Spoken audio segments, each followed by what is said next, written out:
Hey y'all, welcome back to Homemade Simple. I am so glad that you are here. If we've not met before, my name is Lori. I'm really excited about today's video.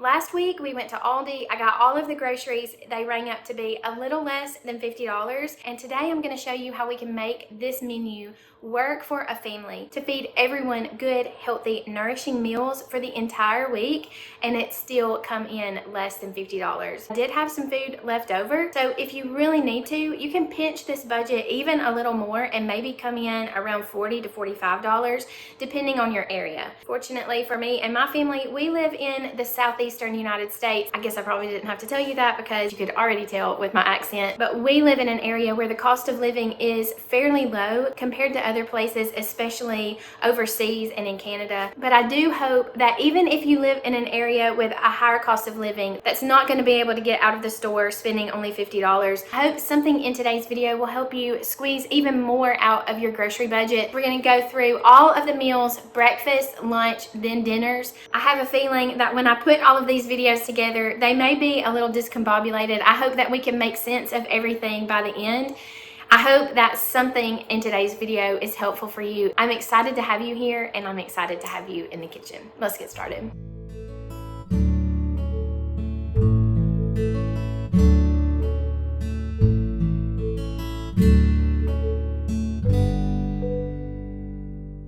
We're gonna make a loaf of bread this morning. We're gonna need several loaves of bread to make this meal work as well as it can and to use all of our ingredients. So we're gonna start with 3.5 cups of flour and 2 teaspoons of salt. We've run out of salt and so I'm having to use my salt shaker. Mommy, that was just a heel, dude. I'm gonna mix that salt in, incorporate it really well. You don't want a big chunk of salt in your bread and the rest of it to not be salty. I always add a little more salt than the recipe calls for. That's just my preference. Now we're gonna add 1.5 cups of warm water. I got this. Okay.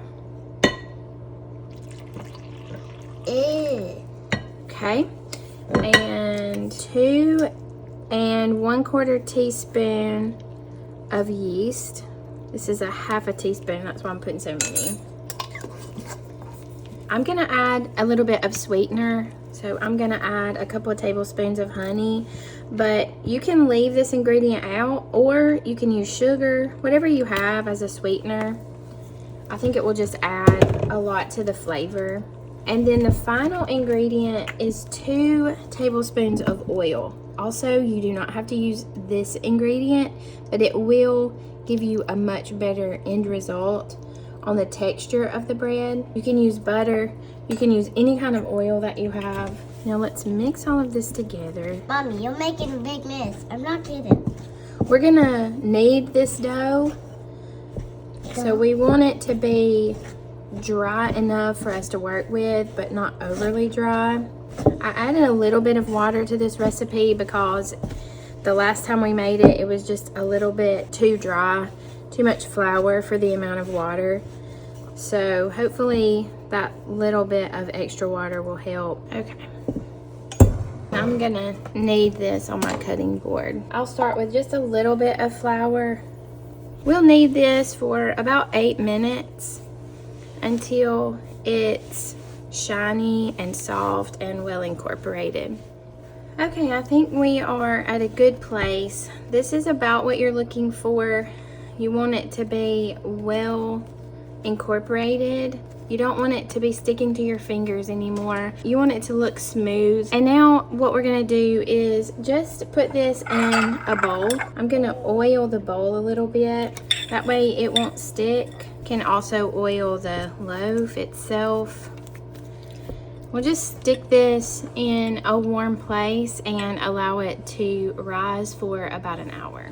Okay, our bread has been rising for probably 45 minutes. It's done really good. This yeast is nice and active. The water was the right temperature. So now what we're gonna do is just sort of punch our dough down a bit. Okay, I'm just gonna take this dough and place it in my loaf pan. I'm gonna try to even it all out. Let it rise for another 45 minutes or so, and then we're gonna bake it. Okay, let's see how our loaf looks. Perfect. Now I'm gonna bake this in a 350-degree oven for about 25 minutes. Our bread is done.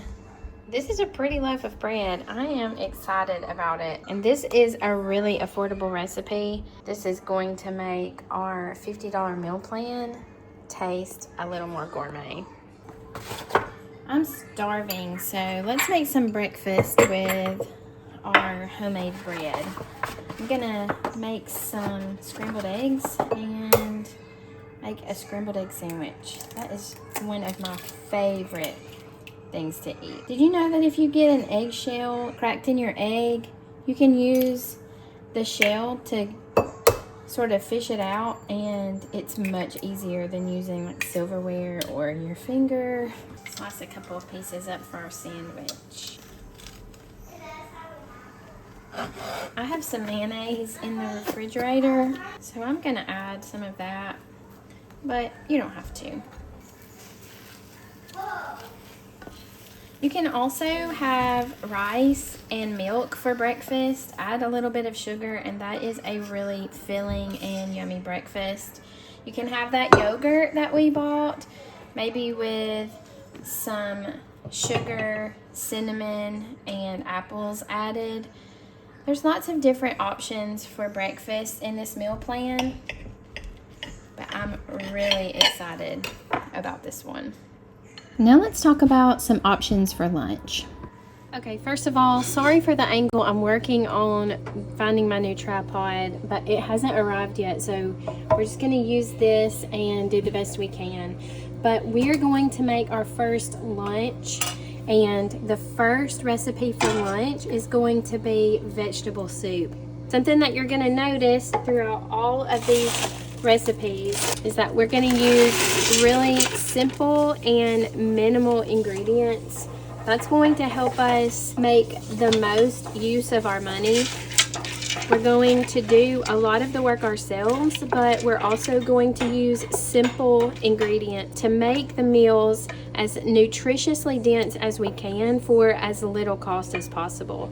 So I have 1 large can of crushed tomatoes, 1 bag of mixed vegetables. You can use the canned vegetables, but I find that this is going to be a little more nutrition for the dollar. I'm going to add 1 can full of water. I have beef bouillon in my refrigerator. If you don't have this, it's not a deal breaker. You don't have to have it for it to taste good or for it to be healthy. It just is going to add a little bit of flavor to the soup. I have it, so I'm going to use it. If you don't have it, don't worry about it. I have also dried my own basil and oregano, so I'm going to add that. That is a free addition that's going to add a lot of flavor. If you can also add to your pantry some basic spices, that's really going to help you to be able to make good, nourishing meals for your family that taste really good but don't cost a lot of money. Learning how to make your own seasoning packets or seasoning recipes is really a good way to save a lot of money and still have really good tasting food. This is the biggest stock pot in the entire world. It's way too big for this recipe, but it's what I had, so it looks like there's nothing in it, but maybe this will end up being 6 servings, maybe 7 or 8. I think I'm gonna add a little bit more water, just a half a can more of water.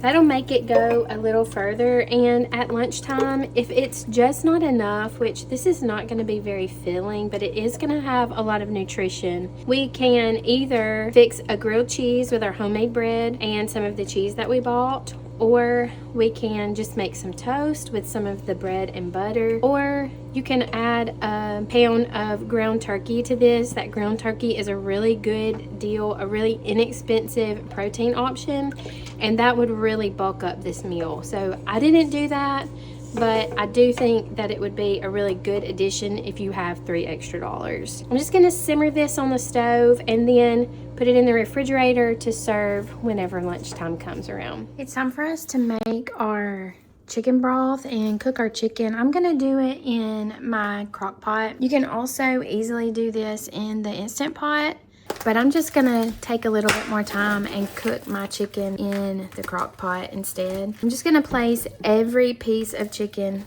into my crock pot and then fill it up with water, add a little bit of salt. And I'm gonna cook this first for about either 4 hours on high or 6 to 8 hours on low. After the chicken cooks for a good 4 hours or so on high, I'm gonna take all of the meat out and separate the meat from the bones. Then I will add the bones back into the broth and allow it to cook longer to get a lot more of the nutrients out of the bones.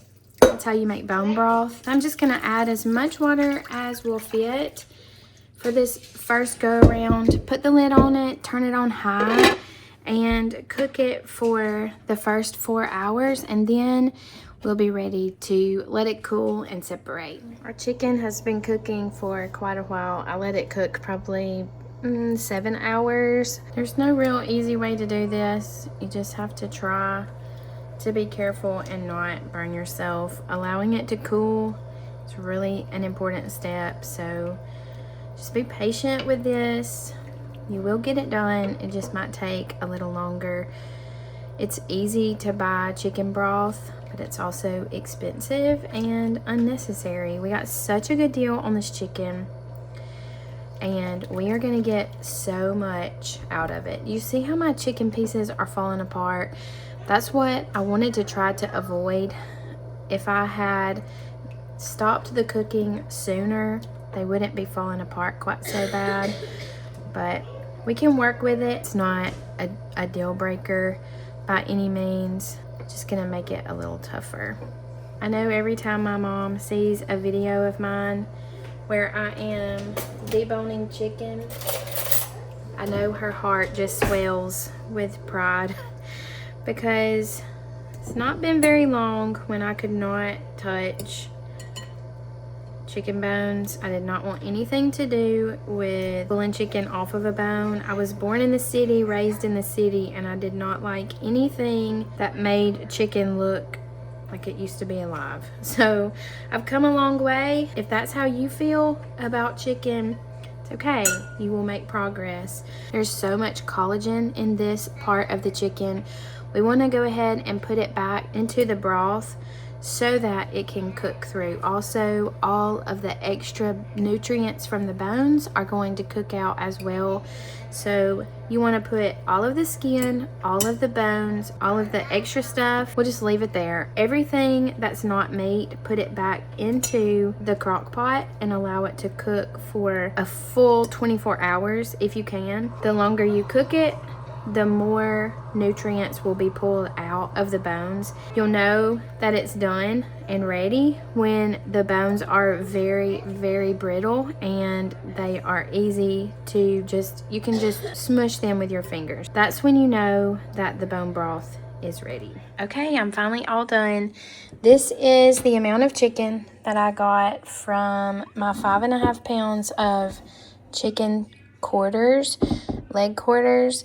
I'm gonna divide that into 4 for our meals. I think that'll be plenty. I just saw that I left a bone. So that reminds me, make sure before you put this into a recipe that you go through it really carefully and just sort of pinch it to make sure that there's no bones, because you're gonna miss some. There's another one. These are really tiny and they're hard to find. You do not want your family pulling this out of their mouths. You will get mean looks.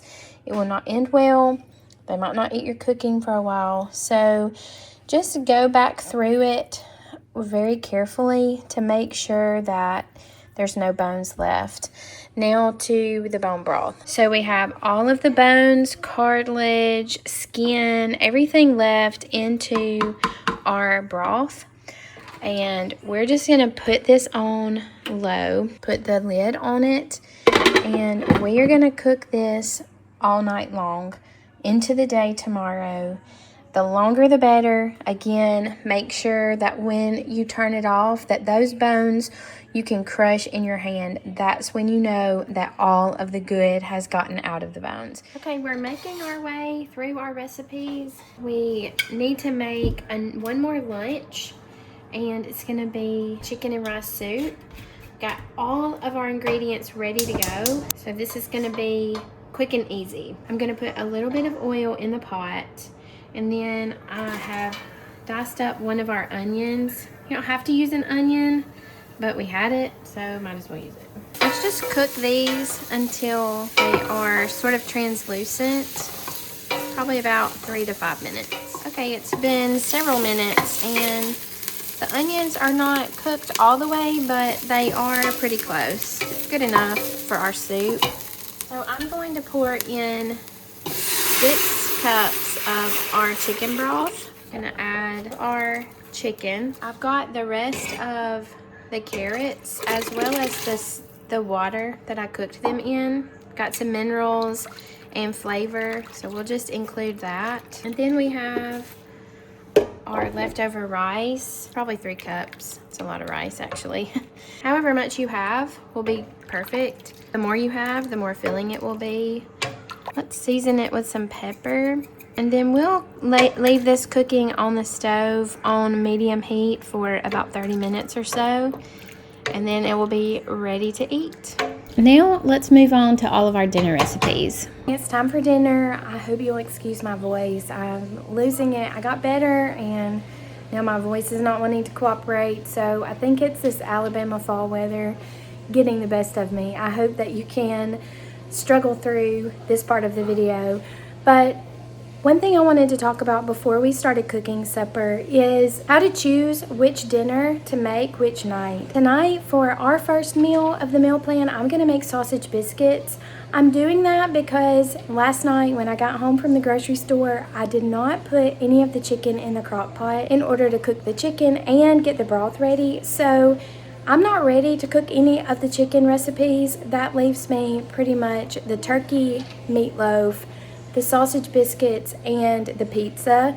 So I'm just gonna choose to do the biscuits. It doesn't really matter which order you do them in, but it brings up a good thing that we need to talk about, and that is sort of planning ahead for this kind of meal plan. So we're gonna have a lot of front end work to do to make sure that we have all of the ingredients ready and the preparations completed before we can have a lot of these meals. And just sitting down, thinking through your week, thinking through when you're going to be able to do what step is going to be really helpful for you to avoid any kind of frustration or burnout, and also allow you to have a good workflow throughout the week. So that's why I'm choosing to do the easiest first.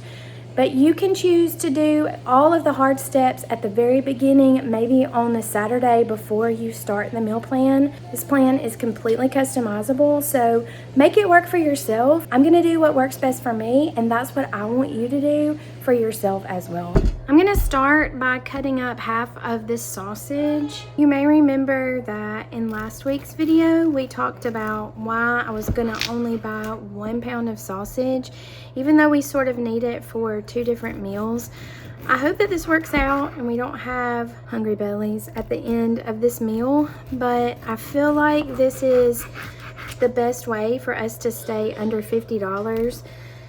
Sometimes it's just sort of a goal, and it doesn't really matter. If you need more sausage, you can buy more sausage, but sometimes it isn't a goal, it's like a reality. We only have this certain amount and it's got to last all week.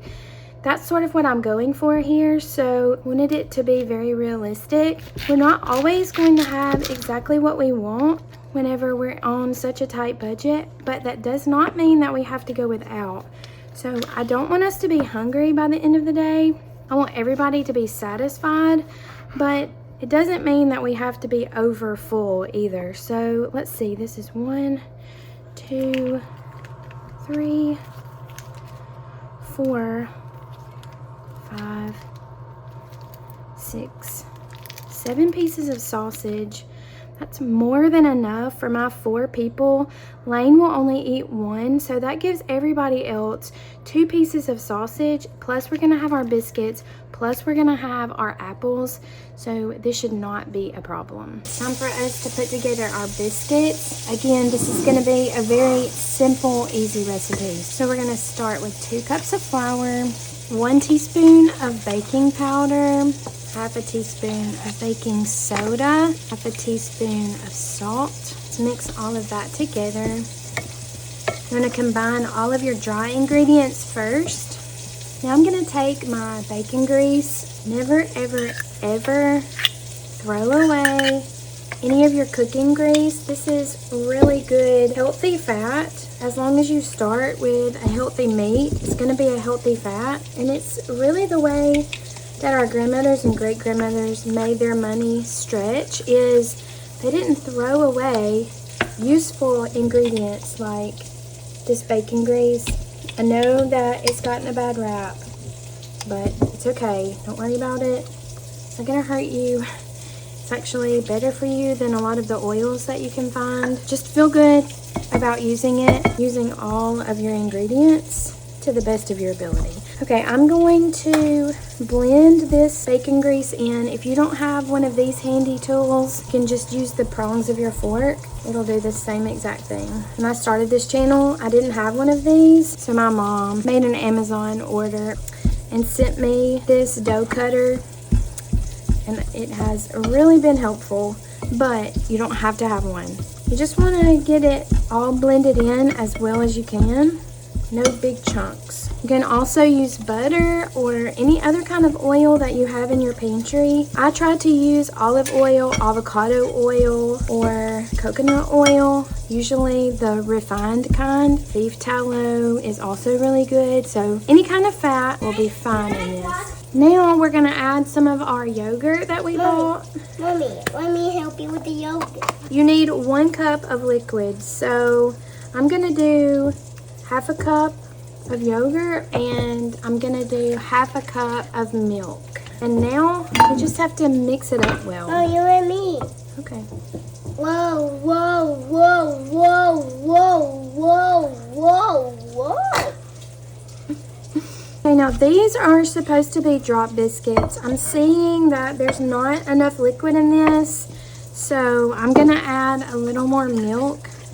All the way. If you're new here and are wondering why I'm not using the plastic jug of milk that I bought last week, I gave that to my daughter. I have a milk cow that I milk for fresh milk, and so I don't need the store-bought milk, but I wanted to make sure and represent every ingredient that I was going to use, so that's why it looks a little odd using the glass jar of milk. Okay, that's really, really wet, probably too wet, but it's okay. We're just going to drop them onto our pan, so let me get the pan ready. Here is our pan. You can use whatever kind of pan you have. Probably need a little bit of grease on the bottom. Just sort of either use some parchment paper or grease the bottom of your pan so your biscuits won't stick. It's going to be the yummiest pancakes ever. They're biscuits. The biscuits.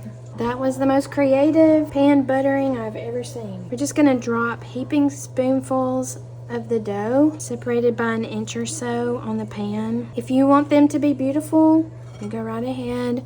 Roll them out, but don't make them this wet if you want them to be rolled out and cut in uniform. I know this might drive some people crazy that they're all different, but this is how a lot of southern people make biscuits. I'm not sure if other people in other areas make biscuits like this. Sometimes my grandmother, and I don't know, maybe my mom also, would put these in a round pan and like an iron skillet, sort of like what you cook cornbread in, and they would like cook together. It's also another fun way to make these. Very simple. These are ready to go into a 400-degree oven. They'll bake for maybe 10 minutes, just until they get nice and brown on the top. Don't let them burn, but don't undercook them either. You want to make some gravy? Yes. Okay, we'll make gravy too. Lane has decided that we need to make some gravy. Right. We We have all the ingredients that we need. That works out really well. I didn't even think about that, but that's actually a really good addition to this meal. It will give us a little more calories for the dinner. It will make it a little more filling. More carbs will help it to be a little more filling. And it will make good use of this grease that I didn't need because I already had some stored up.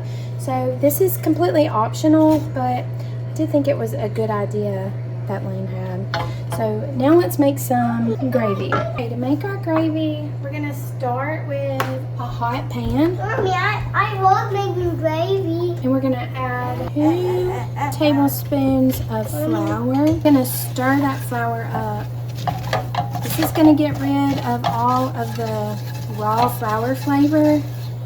Let it pick up all of the seasoning from the sausage. You want to cook it for about a minute or so. And now we want to add about 1 cup of milk. You want to try to use a whisk to whisk out all of the chunks. Working quickly with your whisk, you should be able to get rid of most of the clumps of flour. Just working through it.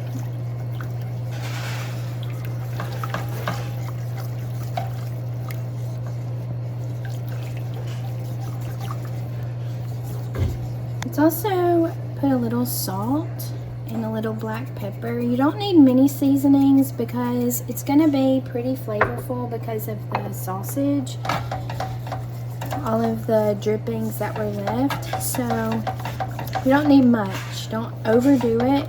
It might be over salted if you put too much salt in it, obviously. Okay, and now that's thickened up just like you want and doesn't have any clumps, so that was a success. It's not always the way it turns out, but this is a win. Now all we have to do is wait for the biscuits to get ready and also slice up some apples. Gravy. Mommy, I want to pour the gravy. Okay, they're all done.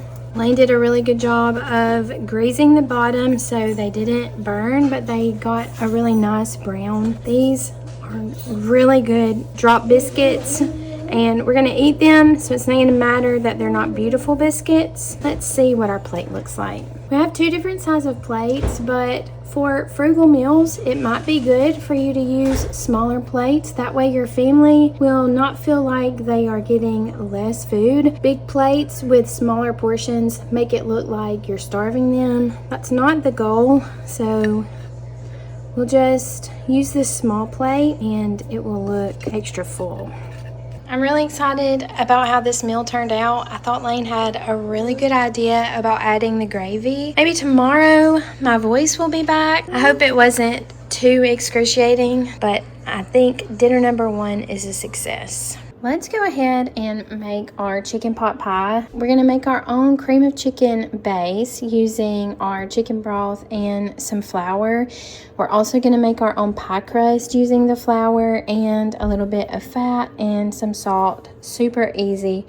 We don't want anything to be difficult, but we want to do things that are going to save us money while still giving us the nutrition that our family needs. So this is going to be a pretty easy meal to put together. A couple of steps, but nothing too hard. The first thing we're going to do is saute our diced onions. This is 1 whole onion. You should have some sausage fat left over. If you don't, you also should have some fat on the top of the chicken broth that you made. This right here is good to cook with, so we can use this in our pie crust. We can also use it to cook this onion, to saute this onion. So don't throw this away, just skim it off of the top and use it later. I already have this bacon grease stored up in my refrigerator, so I'm just going to use this. Whatever you have will be just fine. We're just going to turn that on probably, well, I cook everything on high, but probably better if it was medium high. Once this fat renders down, we're going to saute our onions. Okay, I added a little more grease in here because I'm going to need it to make our cream of chicken base. So that's half a cup of flour. Just gonna sort of coat the onions with it. Okay, that should be good. Now I'm gonna add 2 cups of chicken broth. Actually, what I did was I watered down my bone broth. I cooked my bone broth for a really long time, so I'm afraid that I'm not going to have enough if I don't dilute it for some of the recipes, and this is a perfect opportunity for me to dilute it. There won't be any effect on the flavor, and it will allow my bone broth to go a little further. So we're just going to allow this to cook until it thickens, then we'll add our other ingredients. Okay, that did not take long at all, and that right there is the equivalent of probably at least 2 cans of cream of chicken soup. That saved us probably $3 or $4. Not many ingredients, and it's gonna taste just as good. Now let's add 1 pack of frozen vegetables and about 1.5 cups of our chicken. Just stir all of this together. Make sure you crumble up your chicken or chop it up so that it'll mix up well and not have big chunks.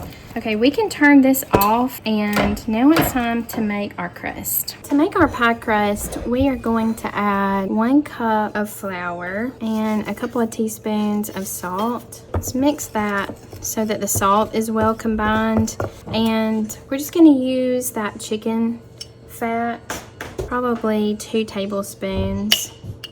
You won't really want to use this in anything else. Like, you wouldn't want to use it in a pastry for dessert or anything, but this is a really good use of that chicken fat. It'll just add to the flavor instead of take away from anything. We're just gonna blend this together. You're going for just like a sandy texture so that it's all well combined. See how it's sort of sandy now? There's not any big clumps, but you can tell that when we add a little bit of liquid, this is gonna be easy to stick together. That's what we're looking for. I didn't push record, so let's start over and I'll show you how I got here. Okay, now we're gonna add maybe 2 to 3 tablespoons of water. You don't wanna add too much at a time. If you're new to making your own pie crust, you're looking for something that is not too wet or soggy, but also not too dry. Just work around with it. It's better to have sort of a feel for cooking and ingredients instead of having to go by a recipe. If you can learn how to create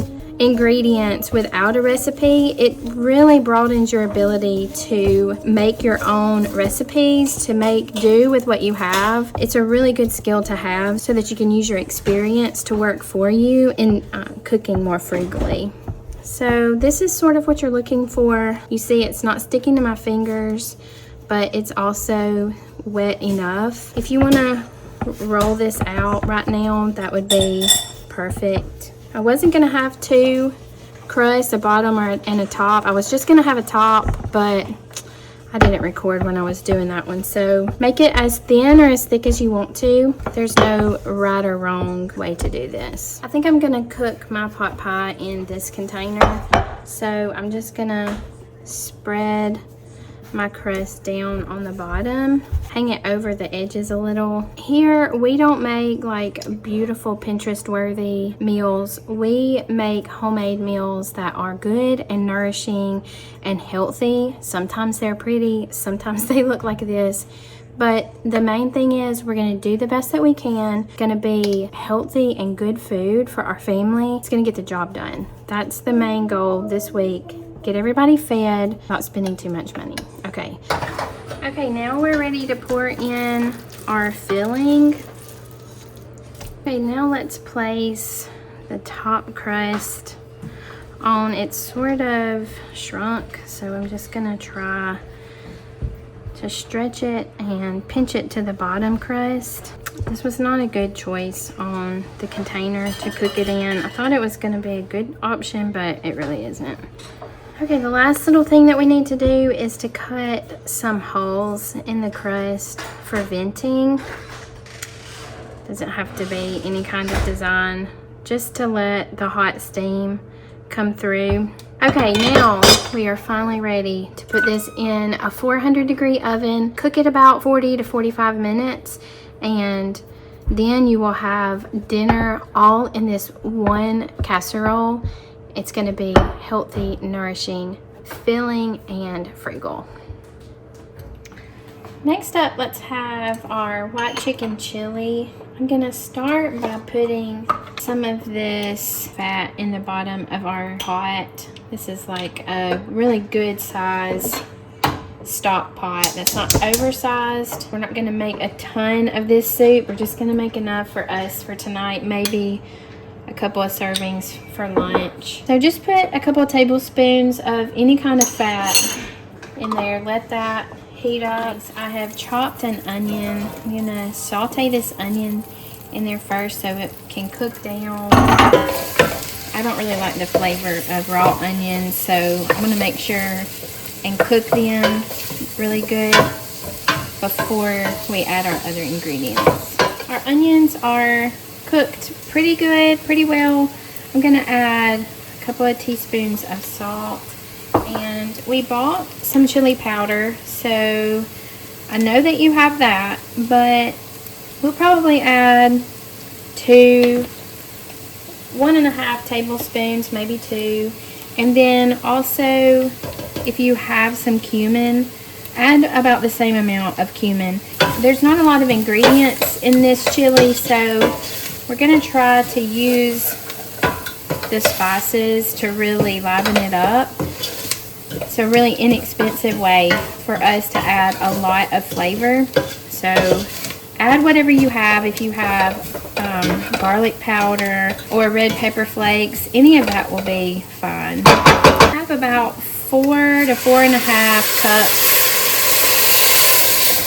of chicken broth. I'm gonna add that. Then give everything a good stir. That will sort of incorporate our seasonings all throughout the broth. Now let's add 2.5 cups of our beans that we cooked in the crock pot. These are pinto beans, but you can use any kind of bean. I'm pretty sure like the northern bean is a normal one to use in white chicken chili, but this is what we have, so this is what we're going to use. Next up, I have shredded about 1 cup or 1.5 cups of our chicken that we cooked in the crock pot earlier this week. So I'm going to stir that in, and I'm going to let this sit on the stove on medium heat for probably about 10 minutes or so. Let everything heat up really well, and then we'll add our final ingredient and we'll be done with dinner, ready to eat. This is a really simple recipe and quick and easy. I've been working on this maybe 10 minutes, so the all-in time is going to be less than 15. It's going to be nice and yummy. Okay, our soup has been simmering for about 10 minutes. So what we want to do now is add in our yogurt. Now, normally this recipe calls for cream cheese, but we didn't buy cream cheese on our budget grocery haul, so we're just going to use our yogurt. But we're going to have to temper it, because if we don't, there's a risk of it sort of curdling. We don't want that. So this is about 1 cup or so of our soup, and just try to get the broth if you can, and then about 1 cup of the yogurt, more or less to taste. This is going to give it a little bit of a creamy taste, but also it's going to make it a little bit tart, so just be aware of that. And stir this in really good and get it tempered up and ready to be added to the big pot of soup. Okay, that's pretty creamy. Just carefully pour it in. Don't splash it on yourself because it is really, really hot. We can stir it all up. Let's let this simmer for another 5 minutes or so, and then dinner will be done. You can serve this with some of your bread or just serve it by itself. It's hearty. It's got plenty of protein. It's nourishing and filling, and I think it's gonna hit the spot on this cool evening. I just realized that I made a mistake when I was grocery shopping last week. I always encourage you not to buy anything but whole dairy ingredients, and I accidentally picked up a light version of this. I did not mean to. That was an accident. I wasn't paying close enough attention. So it's not a deal breaker or anything. It's just that this light yogurt costs the same, but it has a lot less fat and calories in it. It's also been found that whole dairy ingredients are a lot better for your heart, for your cardiovascular system. So That was an accident. If you go now to go shopping using this grocery list, just try to find the whole plain yogurt. They have a really, really good organic one, but it costs several dollars more. And then someone also said, you know, you should have just made your own yogurt. It's a lot cheaper. And I was like, yeah, why didn't I think of that? I did know about making your own yogurt, but I wasn't thinking about it. That I should have done that. That would have been a really good alternative to buying this wrong container of yogurt. So I will leave the directions down below for you to make your own homemade yogurt. You can make it out of store-bought whole milk. It's really easy. You need a little bit of a starter, so you'll need a little bit of a leftover from an old container of yogurt, plain yogurt. So I'll leave those directions down below so you can do that and be able to save even more than we did on our grocery haul. But I just wanted to make sure, in case you did notice that I was using plain yogurt, to let you know it was a total mistake. It was an accident. I wouldn't recommend that you buy that. I didn't mean to recommend that you buy that. So just know, if you see me doing something that seems contradictory to what I've said before, I have either changed my mind or made a mistake. So life happens. Those kinds of things happen. It's not going to make a big deal in this soup or in the rest of our meal plan. I just wanted to make sure and leave that caveat here so that you will know that I meant to do better. I know that this does not look like a white chicken chili recipe, so I really should change the title of it. It tasted really good with the yogurt, but it's a definite different taste than with the cream cheese. This is a new kind of chili recipe that is the frugal version, and my family was pleasantly surprised with it, so I hope your family enjoys it too. It's time to make supper tonight. It is really dark already and I am late getting dinner going. I'm gonna start cooking some rice for our beans, rice, and sausage dinner. I do need to talk to you a little bit about a mistake that I have made and some information that I've told you before about rice. Somewhere, I don't know where, I have heard that you cannot store cooked rice in the refrigerator longer than 24 hours. I don't know where I heard that, but apparently I put a lot of confidence in them and I just thought that was legitimate. Turns out not true at all. So I'm gonna cook plenty of rice for the rest of the week. That way I won't have to dirty up dishes every single time I wanna cook rice. If you have an Instant Pot, that is the best way to cook rice. If you have a rice cooker, obviously that would be better than the Instant Pot. But I'm gonna cook mine on the stovetop. You cook yours however you normally cook your rice, but I'm gonna cook several days worth. That way, if we want some for breakfast, it will already be made, ready in the refrigerator.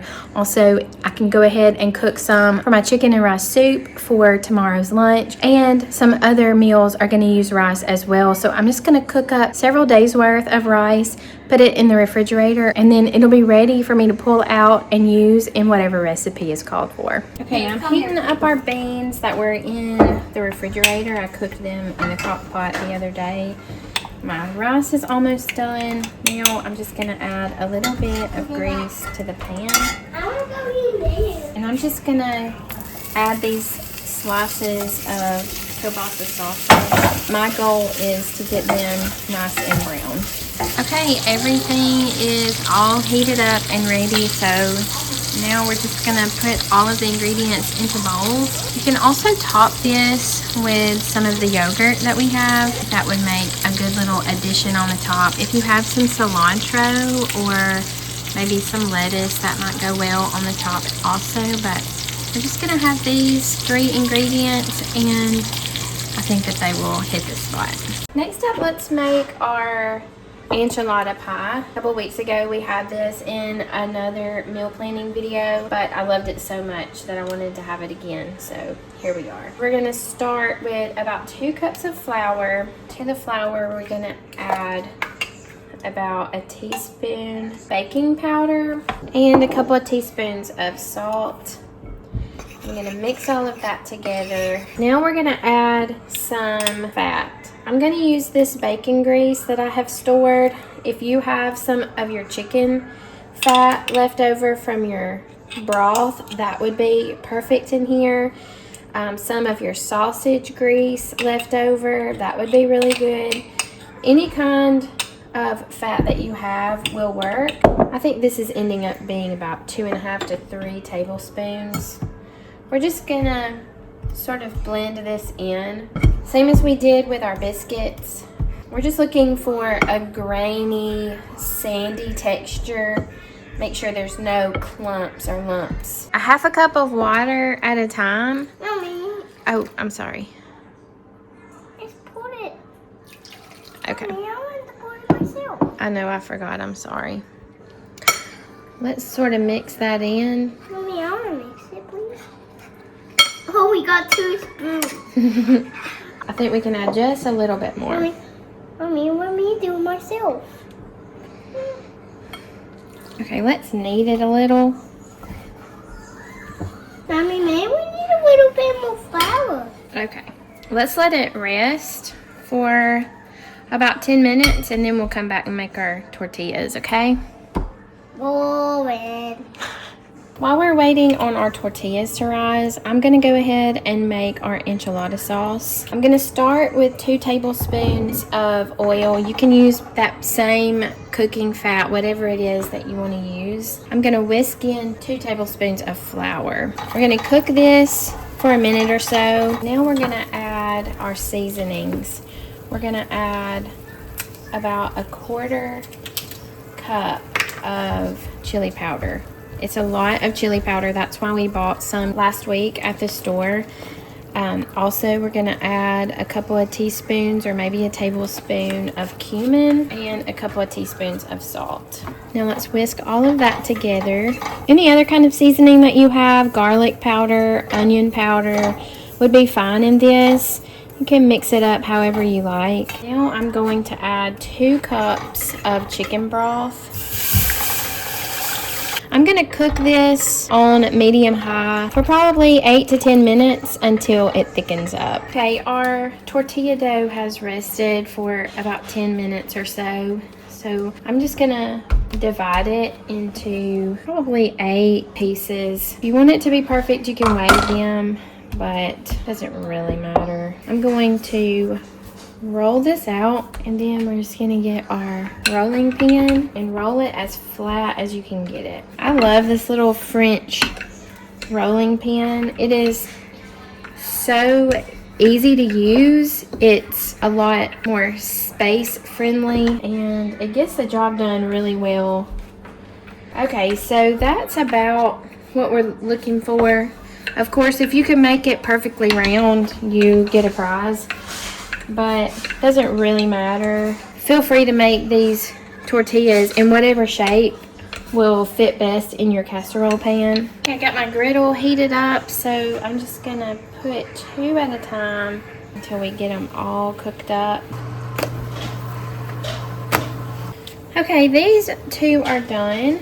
So we're just gonna cook all 8 of our tortillas just like that until they're all cooked thoroughly, and then we'll build our pie. Okay, now it's time for us to put together our enchilada casserole. We're gonna start by putting a little bit of this sauce on the bottom of our pan. I'm just gonna sort of layer these tortillas and then we'll put a little more sauce. I have some beans left over, so I'm gonna add some beans, spread those around, shred some chicken. I cooked some of these carrots. I'm gonna use this as our vegetable. So this can be a 1-pan meal. A little more sauce on it. And then we're just gonna stack it all again. Make 1 more stack. You don't have to use the carrots. I'm using them because that was the least expensive item that I could find at the grocery store last week. But you use whatever you choose, whatever kind of vegetable you think would work best. Zucchini would work really good. Spinach would work really good. And all of the rest of the sauce. And there we go. I'm going to cook this on 350 for probably 20 to 25 minutes. This is going to be a really good meal. It was not hard to put together, although there were several steps, but it definitely is going to hit the spot. Tonight we're going to have some turkey meatloaf. I bought these 2 chubs of turkey. They've been in the refrigerator thawing, so they're ready to go. We're gonna use all of these ingredients. Normally when I make meatloaf, I use oatmeal, but instead I'm gonna use this rice. That way we didn't have to buy oatmeal. I'm also cooking some potatoes for our side dish. So let's put this meatloaf together. There's probably a million different ways to make meatloaf.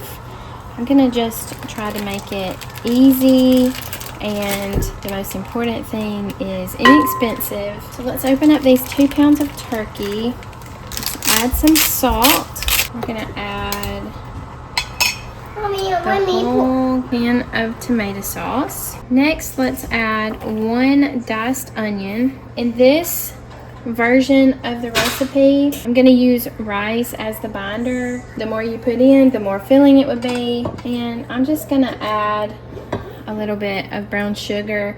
That's optional, but if you have some kind of sweetener, it will make it taste better. Now let's try to mix all of this together. Sometimes you just have to get in there with your fingers. That rice is still sort of hot, so I'm going to try to do it with a spoon, but I might have to resort to using my fingers. We'll see. Make sure your oven is preheating to 400 degrees. Meatloaf just takes a while to cook. Just put on your patient pants and take a break, or wash the dishes while you're waiting on it to cook up. And you can see how much this is making. We could have definitely done with 1 pound of turkey, but this is going to serve as plenty of leftovers for lunch as well as dinner tonight. I'm going to transfer this to our loaf pan. The good thing about using turkey is it's not going to have a lot of fat. It shouldn't shrink much, and it shouldn't have any risk of running over. Sometimes if you use ground beef with a high fat content, it can sort of overflow, so make sure that you put something under it just in case. But we're going to bake this in a 400 degree oven for about 45 to 60 minutes. Our meatloaf is almost done. I'm going to put together our mashed potatoes. First thing I'm going to do is drain them. Now I'm just going to add some milk, probably a cup, however much. If you have it, some butter will go a long way in this recipe. I have plenty of butter, so I'm just going to use the last little bit of this stick. Plenty of salt and pepper. There's lots of different ways that you can make these kinds of potatoes. I'm just going to sort of smash mine. I'm not going to get out the hand mixer. I just really don't like all of the extra work. You can just sort of smash them, have them as creamy or as chunky as you would like. Okay, our meatloaf and mashed potatoes are all done. It took the meatloaf a little while longer, so I just lowered it. We had to go, we had to leave for church, so I just lowered it in the oven to 200, 215, something like that, and left it for the hour that we were gone, sort of like slow cooking it to the end. It's done now, and we're ready to eat. Well, I do have one little piece of bad news. I did not get around to making the pizza, but I do know what I want to tell you about the pizza. I'm going to leave the recipe down below in the description box. I hope you will forgive me for leaving this one recipe out. But what I decided I would do if I had made this pizza is put together a breakfast pizza using the leftover scrambled eggs and sausage that we had left over in the refrigerator. So I will make sure and leave that recipe down below. I'm sorry I didn't get around to making that one. Sometimes my schedule and the YouTube schedule doesn't exactly work out like I hoped it would. So I'm sorry about that. I hope it doesn't take away from the value of this video. I would love to hear your feedback down in the comments. What recipe really resonated with you? Which one seemed like it definitely would not work for your family? Those kinds of comments really help me to know how to manage my next frugal meal plan video. So please leave me all of the comments in the comment section. Anything that you want to share with me. I always read every single comment and I try to respond. It means a lot to me to hear from you, so thank you for all of your feedback. I hope today's video was helpful for you. If it was, I hope that you will subscribe to the channel. I love to bring helpful homemaking videos to you every single week to help us go along on this journey together. Thank you a lot for being here today. I hope that you have a wonderful week. I love you, and I will see you again next time.